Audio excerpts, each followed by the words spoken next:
Welcome to class 114.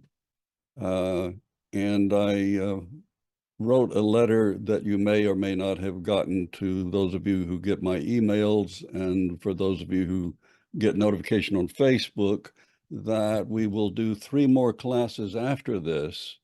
And then on class 117, we'll stop for as long a while as I need to finish a book I'm working on, which has to do with the very subject we are talking about tonight, namely the uh, way in which creation fulfills the divine plan of God, um, or what I call the mind of God and the structure of reality as at least the temporary title. Tonight we may go a little long. I just have a few more slides than usual, but we'll see. It's going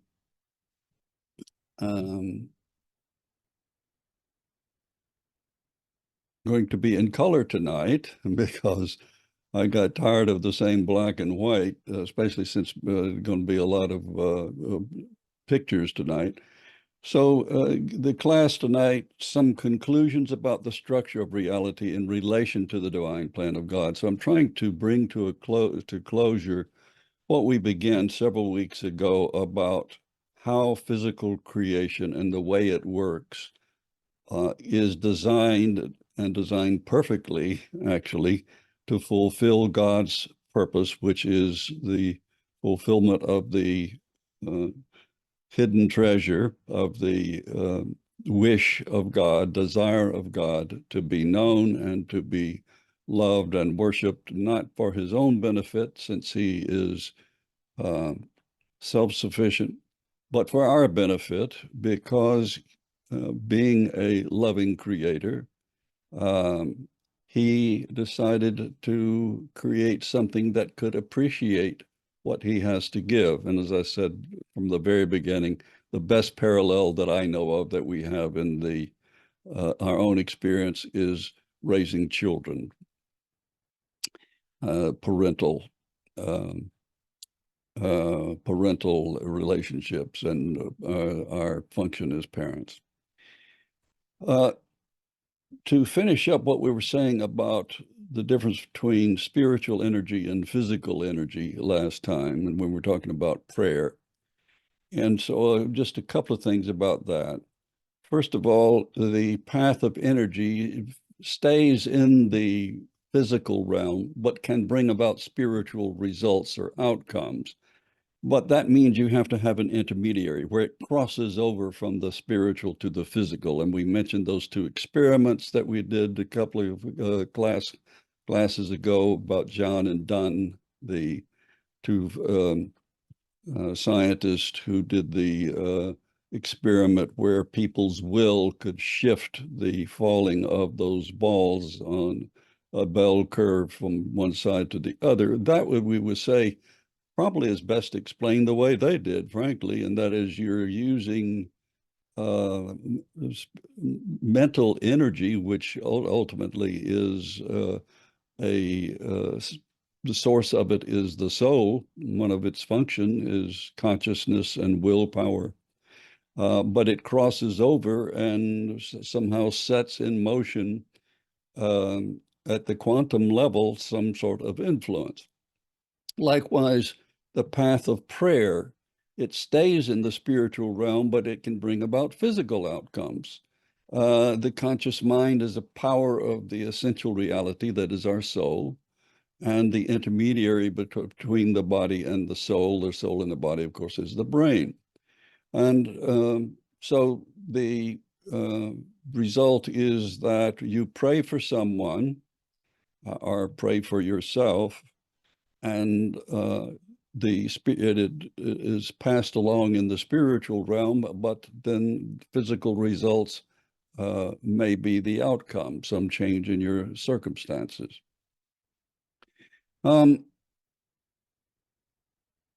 what is the most encompassing expression? Now we're going to switch from prayer. That sort of finishes up what we were discussing last week about the nature of prayer, the power of prayer, how prayer works, and so on. A lot more we could do with that, obviously. So tonight we're going to also finish up, to a certain extent, this description of the nature of or structure of physical reality and the idea of how it expresses divine unity. We, of course, in this dispensation, that is in the next, perhaps as early as 800 and odd years from now, if the next manifestation will come not earlier than 1,000 years from 1852 was the year that Shoghi Effendi designated as the beginning point of that, even though 1844 is the beginning of the religion. The intimation of his revelation in the Sia Chal, when Baha'u'llah had the dream vision of the veiled maiden, was actually in December of 52. Though he was in the prison for a few months longer than that. So from that point, the beginning of his revelation, the revelation of Baha'u'llah we know it lasts at least 1,000 years before another manifestation comes. So it could be that we will achieve certainly the lesser peace and the most great peace before that occurs. So presumably it would be not that far off, especially the lesser piece. So is that as expansive as God's plan goes? Well, obviously, as we've been talking about, there are many other possible kinds of unity. There could be more expansive expressions of unity. And so we see that in our solar system, there are other planets that might be inhabitable. So far, we haven't found any, but if they're far ahead of us, they may hold off, as we've said before, getting in touch with us until we're ready to have a nice relationship, which will not be until we at least have a stable relationship among ourselves. So what you don't want to, if you have, a neighborhood next door to your neighborhood, you don't want to invite them to join your neighborhood if they're quarreling among themselves, because you're just inviting conflict. So is the solar system, is that the widest expression of divine unity? And in fact, Shoghi Effendi in one statement says that that there will be a communication with life on other planets. And he says it depends on how quickly science advances. And he even went on to say the speed with which it's advancing now means it would probably be sooner than later. Our galaxy, the Milky Way galaxy, you see that the sun, our solar system, is right here. And then you have various spiraling arms. It looks very much like a hurricane for me in Florida, where you have these spins. You have the center of the hurricane, and then you have these arms that reach out and cause havoc. And then you have at the center of it a black hole, which is, of course, could be a singularity. We don't know. We're still trying to discover what a black hole is, but it's suffice to say it's so dense that even light does not emanate from the black hole. So could it be that we will have some galactic unity, expression of unity? This could be far off in the hundreds of thousands of years, but don't forget that just this cycle on Earth, we're in the cycle of the Baha'i cycle, which will endure 500,000 years, not less than 500,000 years. And that's just been this cycle. No doubt there'll be cycles after that. In fact, we know that planet Earth is predicted to last 4.5 billion years before it becomes our sun ceases to be stable and becomes a white dwarf. This is Omega Centauri, which is another cluster in the Milky Way. It's just a remarkably beautiful image that I wanted to share, but has 100,000 stars. And a star, again, like our sun, may have habitable planets revolving around it. But what is particularly interesting here, and you can't see it as well on your screen as it is in the picture, but insofar as the different colors, that has to do with the way that the light reflects back to us if the star is moving away, is coming towards us, what kind of condition it's in. And it says the image showcases stars in diverse life stages, from yellow-white adult stars undergoing hydrogen fusion to aging orange giants and brilliant blue stars fusing helium. The faint blue dots revealed white dwarfs, and that's what a sun becomes when it dwindles into nothingness. Remnants of stars at the end of their life cycle. Blue stragglers, rejuvenated through collisions, appear bluer.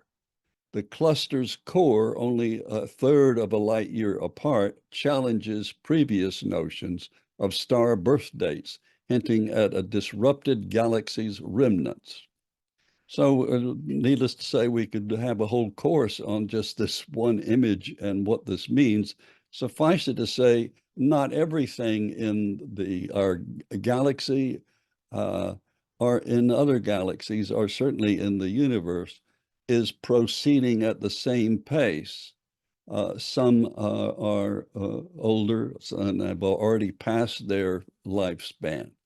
This is very important to the theory that I posited a long time ago in our discussions about the fact that, and we're going to get to it in this one too, that if God is the creator and God is eternal, then his desire to create didn't just come upon him one afternoon, since there weren't any afternoons. But if it's the idea by which he can bring about the end result that he desires, of bringing to creation someone that capable of knowing and loving and worshiping him, then it's always been a good idea, in which case creation has always existed. Since God has always existed, his wish has always existed, then creation itself has always existed. In what form is another question.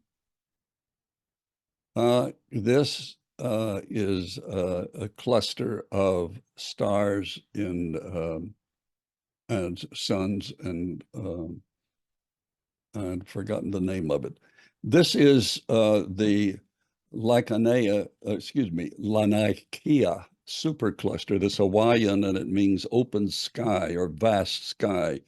And you can see that the Milky Way galaxy is part of this supercluster. Isn't that, it's a beautiful thing, isn't it? And here the arms are encircling this. So you can see that our galaxy is part of this supercluster, which itself rotates.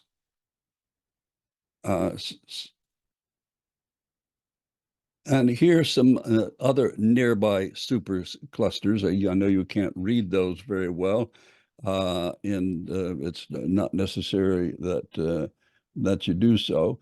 But you can see the let me see how you pronounce it again. Laniakea, I guess it is. But this yellow here are the this is the Laniakea supercluster right here. And so you can see some of the other superclusters that are nearby it with their various names. And I just had a phone ring. I wanted to be sure. Are you hearing me all right, people? Let me see if, go to the participants here. Let's see. There's Lisa. So Lisa, let me make you co-host.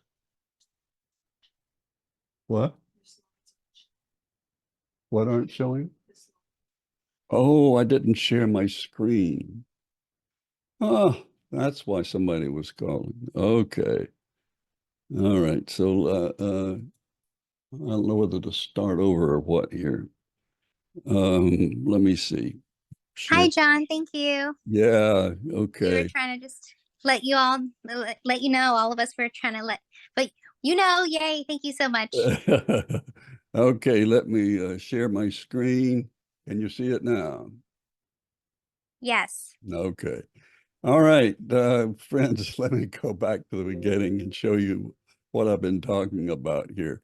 This is the introductory slide. This is talking about the paths of energy, of energy affecting the spiritual realm, and prayer affecting the physical realm.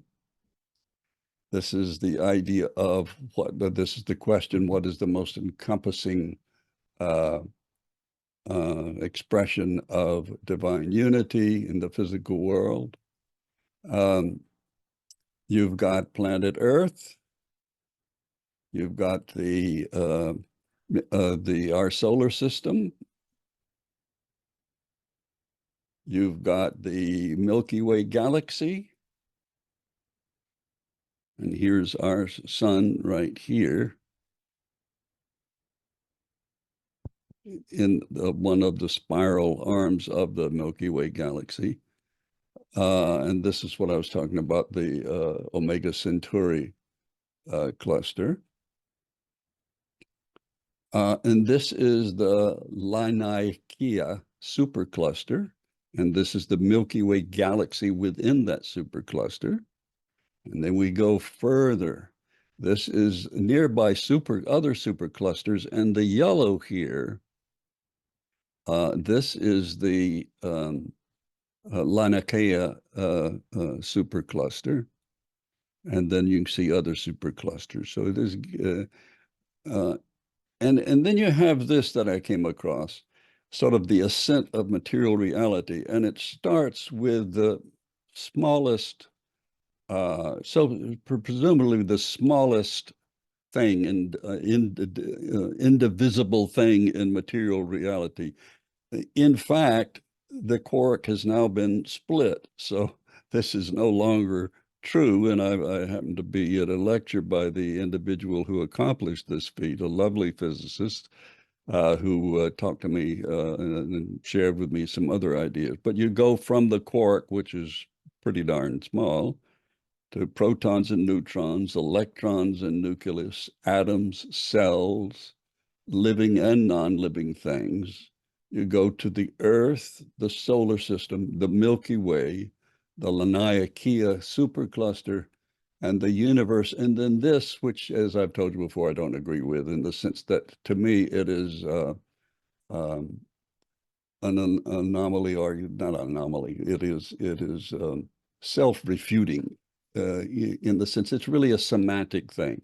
How can you have more than one universe if the term universe means everything that exists in creation? And of course, what you're talking about with the multiverse is there can be vast systems and subsystems within those systems, but there's always a more encompassing system.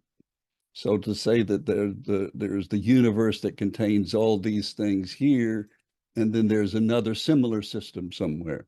The Baha'i writings say repeatedly that material reality, this universe, is infinite.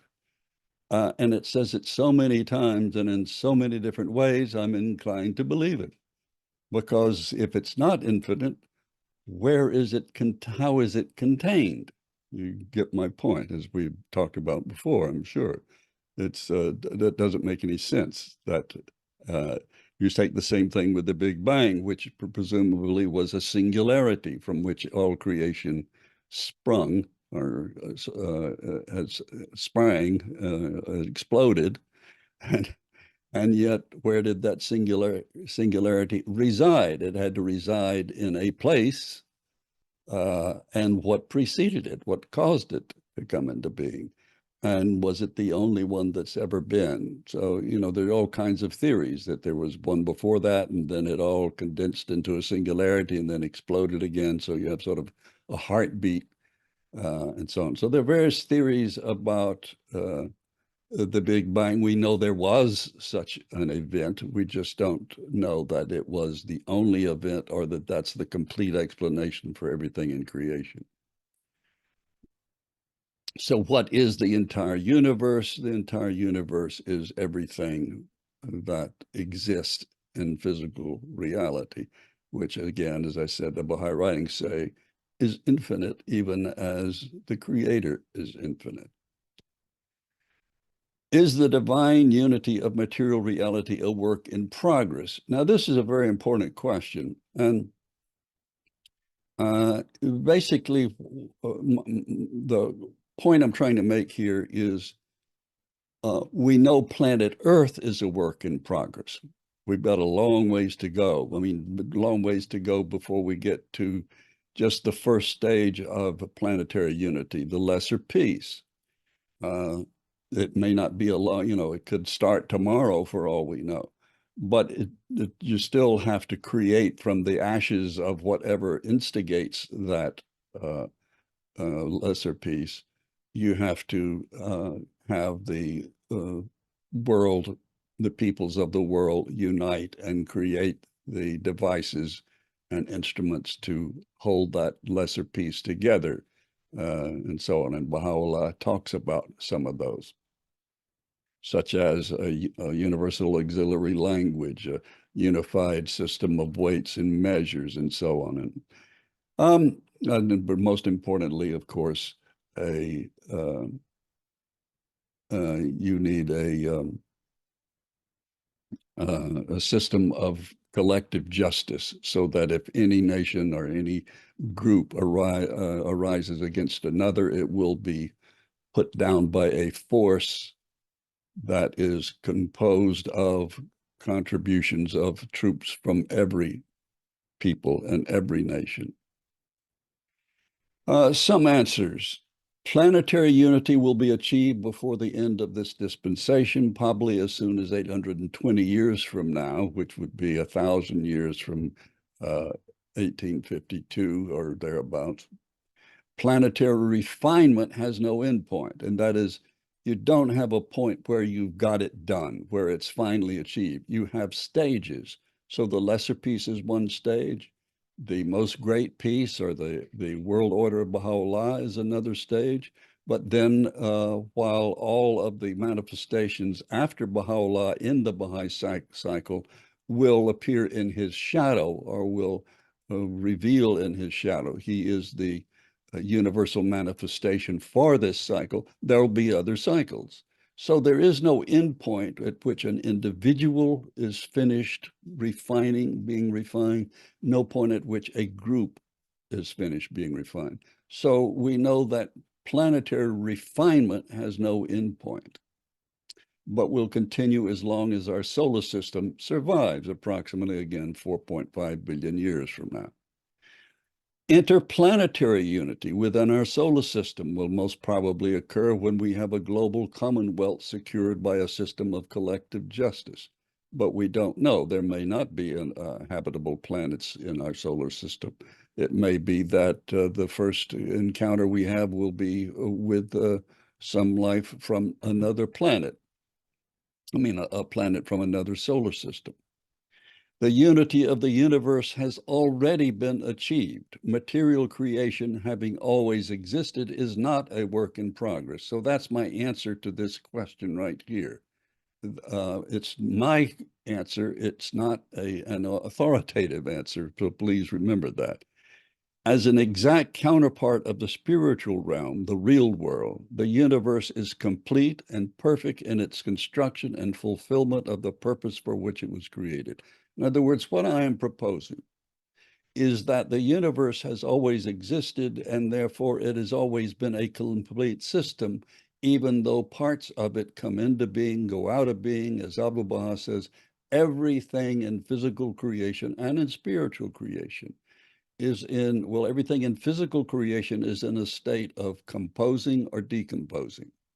Everything in spiritual creation is in a condition of becoming more spiritual, or else it's in a state of becoming of regression, or there is no regression, he says, in the spiritual world for souls in the spiritual world, but stasis has the same effect as regression. So if you're just standing still, spiritually speaking, in the next realm, then you are effectively regressing. Must humanity await the future to enjoy the bounties of this system? Now, when you say there is no endpoint to the progress of our planet or of ourselves, does this mean that you never reach a satisfactory point? And the answer, again, not authoritatively, but from me, is the mere act of going forward is itself enjoyable existentially, individually and collectively. We are presently benefiting from participating in the construction of Project Earth. Individually and collectively, we will continue to benefit from this or some similar endeavor in the next stage of our lives, in the reciprocity and complementarity of knowledge and action. Individually and collectively, there is no endpoint for this advancement in either dimension, because every increment of progress is only relative, and the individual and the collective is capable of infinite refinement. So the fact that there is no endpoint simply means there's always, as good as you might feel and as refined as you might become, you can always get better. So it's not a negative thing, it's a very positive thing. So where are we now in this progress? And again, these are my observations. These are not authoritative. Obviously, we cannot know how far away we are in time, technology, or imagination from discerning what might be an accurate description of the physical dimension of reality.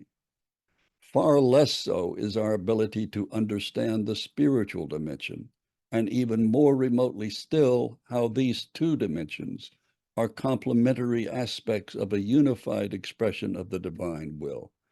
We can study and we get, we've seen in the last century or so just amazing advancement, just amazing leap forward, and no telling what the next 10 years will bring.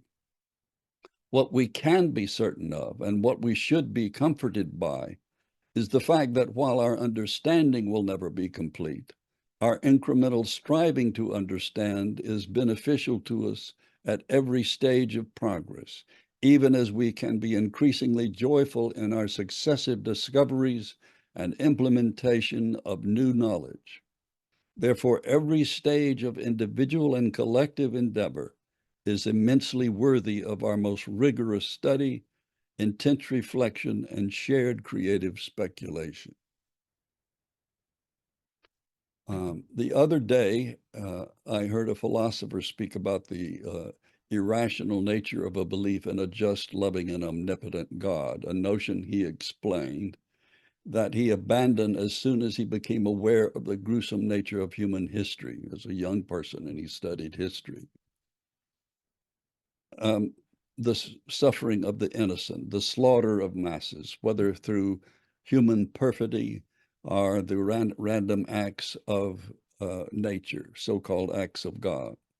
While his rejection of belief in God in light of such events sounds reasonable when considered out of any context, as Baha'is, our view of history is more encompassing, entailing as it does the totality of the story of a given planet, as well as the narrative of each individual life as that life, as it continues beyond this veil of tears. Now, that seems like a leap of faith, but what I'm talking about is that this study, which is called Theodicy, how do you justify God's ways to man?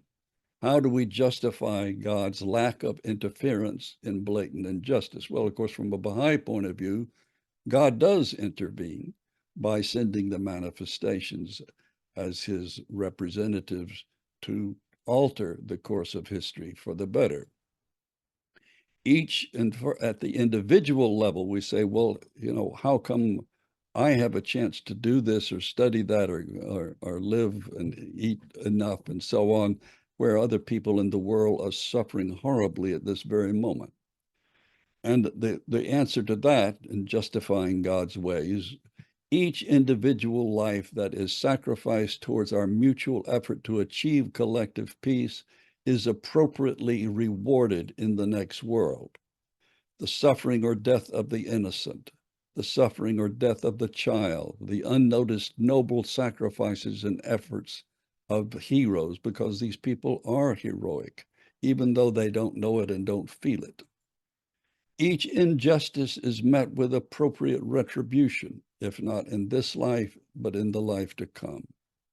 The afterlife experience of the villain or tyrant, the afterlife experience of the thief or murderer, the afterlife of the oppressor of every sort.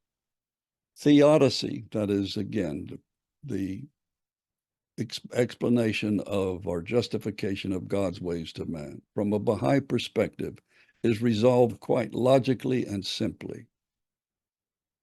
Now, I'm going to give you an example, just one example of what I'm talking about. Baha'u'llah specifies the punishments for murder, arson, adultery, and theft in both the material, social environment and implicitly in the afterlife. And that is, he creates a pattern in the Agdas that, in my mind, suggest a pattern for how the houses of justice should respond to offenses of various sorts. And that is by degrees. He gives 3 or 4 degrees of punishment for each of these. But Abdul Baha says something that sort of clarifies that this isn't just in this life that we're talking about, that retribution or penance or whatever you want to call it occurs. He says in selections from the writings of Abdul Baha, as to the question regarding the soul of a murderer and what his punishment would be, the answer given was that the murderer must expiate his crime. That is, if they put the murderer to death, his death is the atonement for his crime. And following the death, God in his justice will impose no second penalty upon him, for divine justice would not allow this.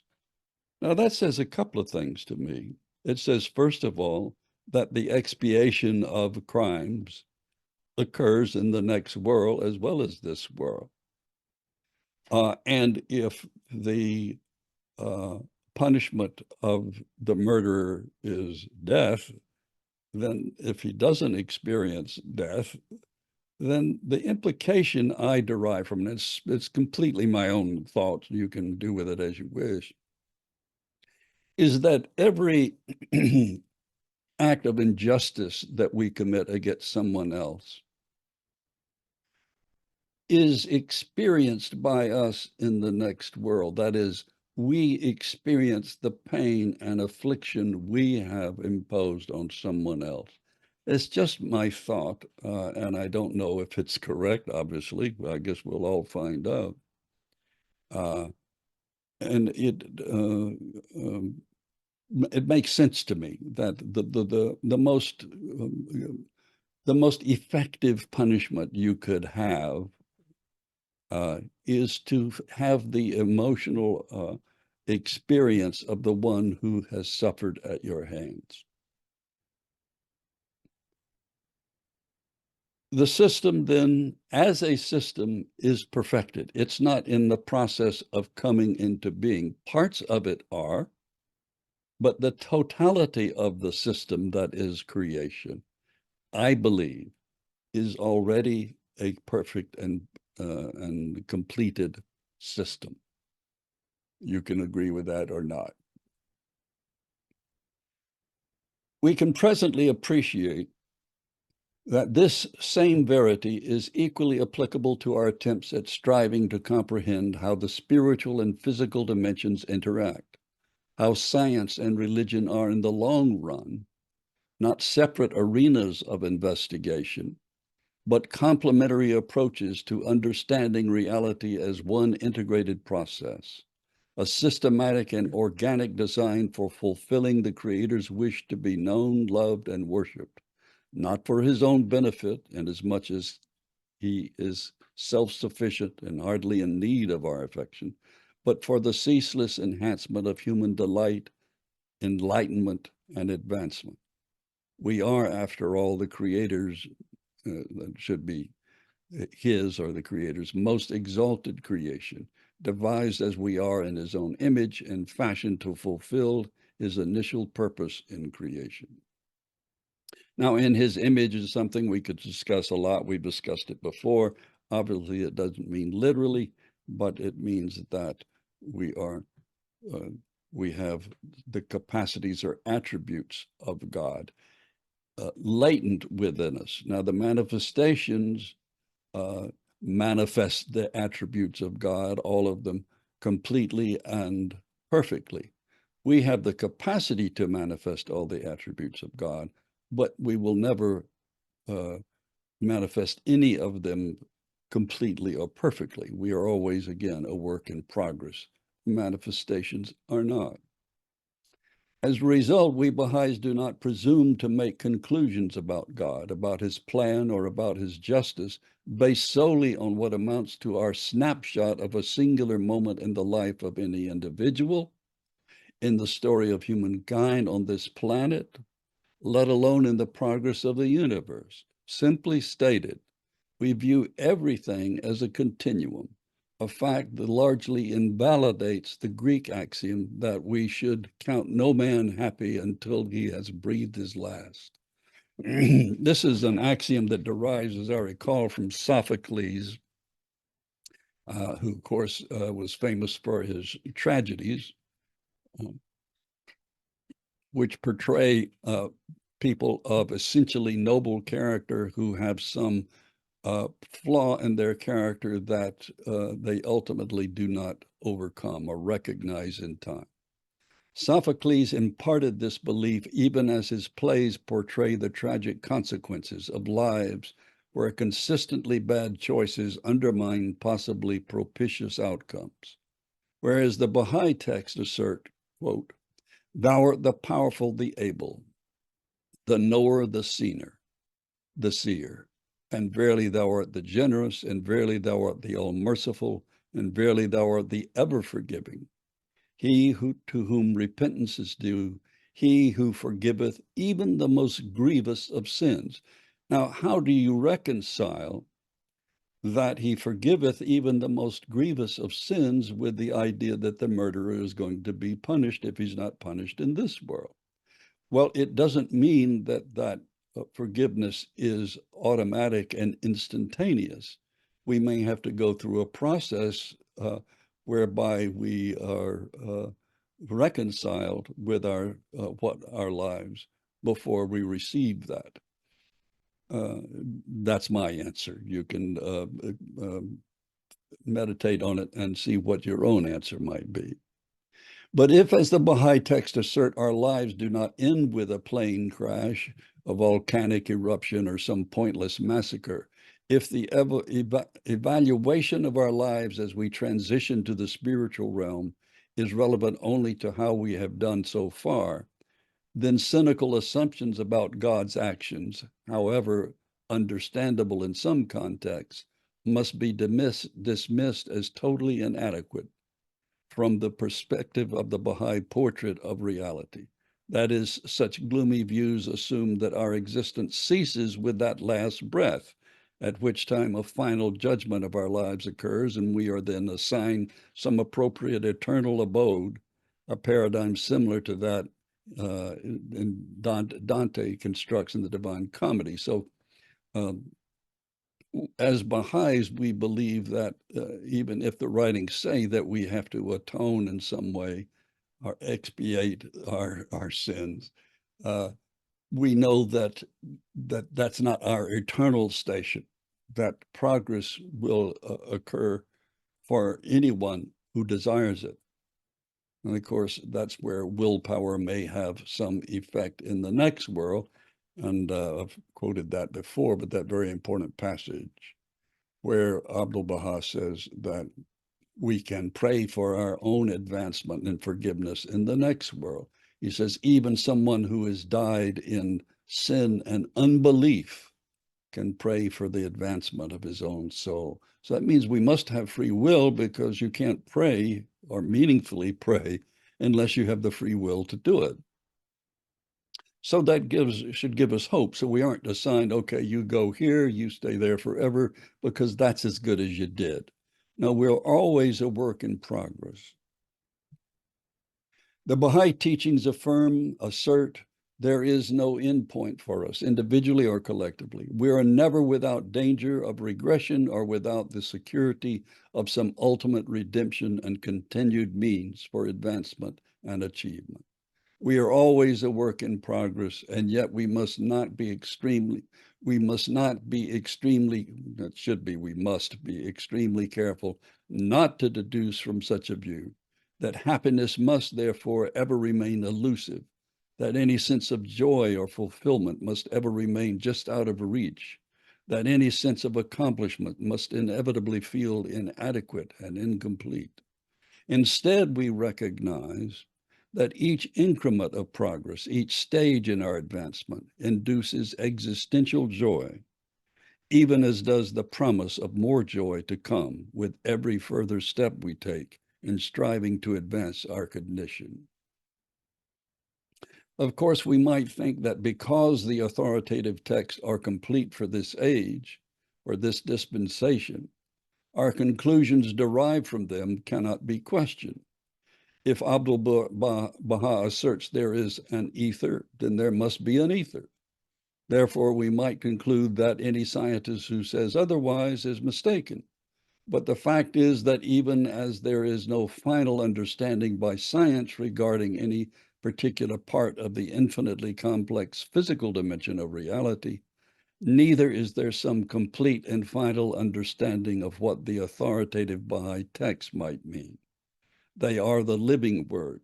As Baha'u'llah observes towards the conclusion of the Igan, the texts are capable of rendering many levels of meaning and a multitude of interpretations at each of these levels. And there is, I will give you next class, a wonderful article I was just reading this afternoon. It's a bit old now, a couple of decades old, but about this concept of the ether and how it can be reconciled in terms of contemporary quantum physics. It's a very good article and even accessible to people as unlearned in science as I am. Stated another way, any final understanding of what Abdu'l-Baha is describing will probably not be apparent until science itself produces an increasingly more exacting appreciation of how reality is constructed at the quantum level and at the cosmic level of reality, and until we collectively begin to assess the multitude of possible implications that any single statement of Baha'u'llah or Abdu'l-Baha might imply, especially when any assertion is considered in the context of all the other observations contained in the Baha'i authoritative text, and as the mandates of Baha'u'llah are gradually elucidated and implemented by the infallible guidance of the Universal House of Justice. Finally, as regards our personal interaction with the spiritual world, particularly our reliance on and expectations about prayer and its effects on our own lives and that of others, as the Baha'i writings observe, the Creator is a prayer-hearing and prayer-answering God. Isn't that a beautiful phrase? A prayer-hearing and prayer-answering God. That's stated as a fact, not a possibility.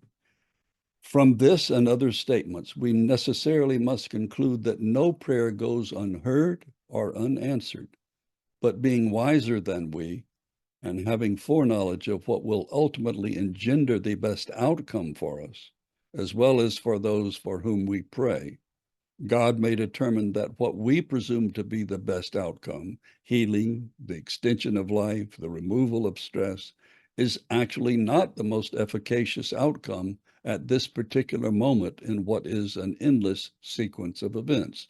In other words, the endless life of the individual. Related to this realization is the Baha'i axiom that it is only through stress, through suffering, through being stretched that we progress.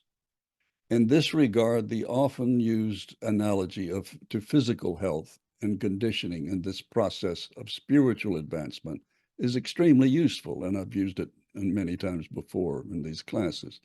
If one desires to become strong, to achieve endurance, to become emotionally and physically prepared for some physical activity, then one must be prepared to endure the daily struggle to advance present limitations through constant exercise, to push beyond what is presently comfortable.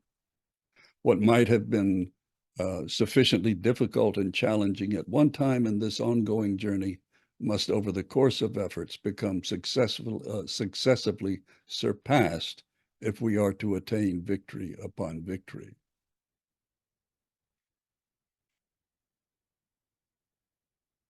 This same process is also clearly applicable to our spiritual endeavors and to our lives as a whole. We have, alas, inherited a vision of the end of this physical life as a period of winding down, of retirement from the struggle to achieve further progress.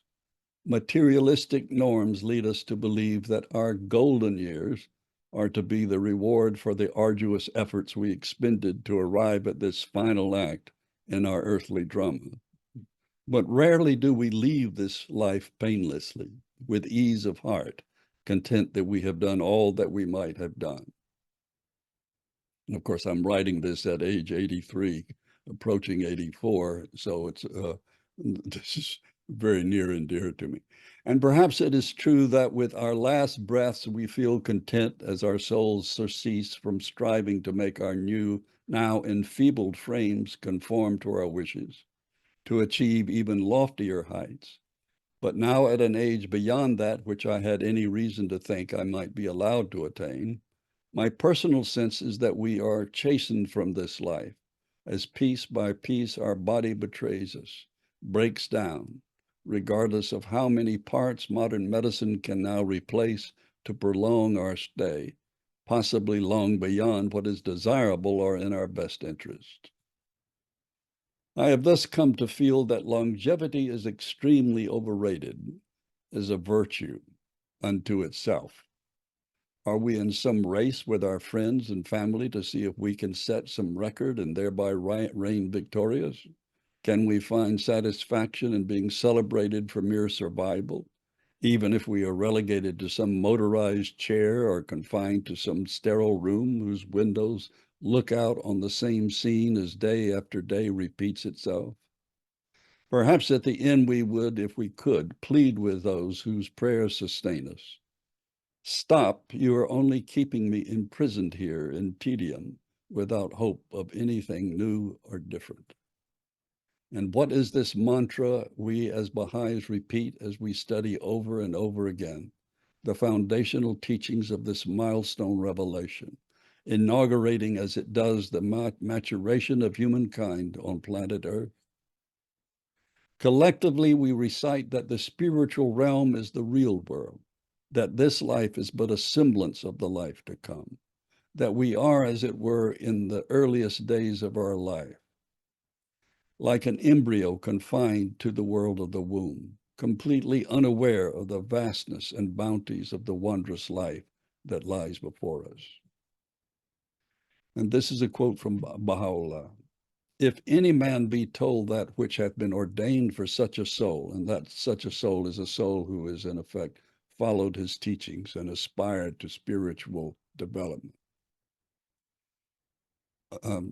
the Lord of the throne on high and earth below, his whole being will instantly blaze out in his great longing to attain that most exalted, that sanctified and resplendent station. The nature of the soul after death can never be described, nor is it meet and permissible to reveal its whole character to the eyes of men. The prophets and messengers of God have been sent down for the sole purpose of guiding mankind to the straight path of truth. The purpose underlying their revelation hath been to educate all men, that they may at the hour of death ascend in the utmost purity and sanctity and with absolute detachment to the throne of the Most High. In conclusion, then, however limited our appreciation of the totality of creation may be, we can appreciate even at this early stage in the progress of human civilization and these earliest days of our lives, how the design of creation ultimately fulfills completely the divine purpose derived from the mind of God, namely his wish to be known, his intentions to be understood and appreciated, and his propitious and unfailing guidance for us to follow individually and collectively. The end result of this process, this universal organic structure, is that reality has existed eternally and will continue eternally as each habitable planet produces human life, comes to fruition like a seed in the matrix of the universe, and evolves physically and socially, ultimately producing by degrees an emblem, a semblance, a counterpart of the metaphysical dimension, the realm of the spirit, where all is made plain and where the attributes of the Creator are manifest without veil or hindrance, where progressive enlightenment is endless. And this is a quote from Abdul Baha, one of his talks in London. The celestial universe is so formed that the underworld reflects the upper world. That is to say, whatever exists in heaven is reflected in this phenomenal world. Now, praise be to God, this meeting of ours is a reflection of the heavenly concourse. It is as though we had taken a mirror and had gazed into it. This reflection from the heavenly concourse, as we know as love. The elemental atoms, and this is also from Abdul Baha, Foundations of World Unity.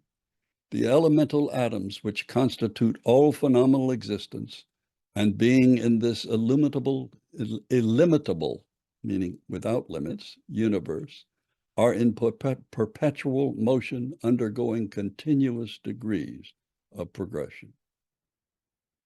The infinite universe, and here again, I told you so many times that this is stated over and over, that the universe is infinite. I'm inclined to believe it.